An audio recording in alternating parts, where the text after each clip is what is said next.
المغرب تعمل استاد فيه 100,000 متفرج.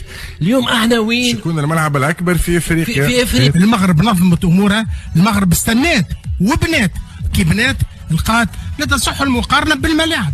راهو وقت نقولوا الملاعب ملاعب، ما عندكش الزربيه اللي بتلعب عليها، مادام ما تنجمش تصلي، مادام ما تنجمش تلعب الكره، ما تقلقش روحك.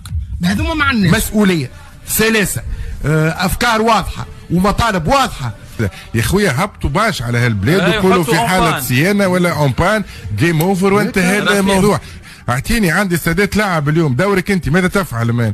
تخلقهم السيفونسيون، ما عندك علاقات، اطلع جيب سيفونسيون من قطر كي ما عندناش برا، امشي اعمل استاد. ليه؟ والمشكله هذه جاوا جماعه الكاف ومعناتها مش توا قالوا من قبل.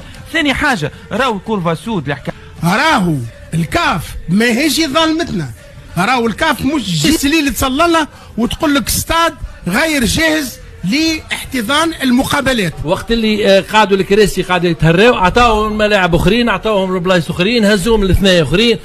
شفنا عدينا في التسعة سبور، شفناهم في كريطه الكراسي، شفناهم في كريطه ماشيه في الشارع. رفيق اليوم فما الحق نتاع ربي، احقاق للحق، وجماهير الترجي وجماهير الكره بصفه عامه فما تهميش للرياضه التونسيه، وهذا يلزمنا نقولوه ويلزمنا نقروا به. البارح والله والله يا رفيق سمعت وشفت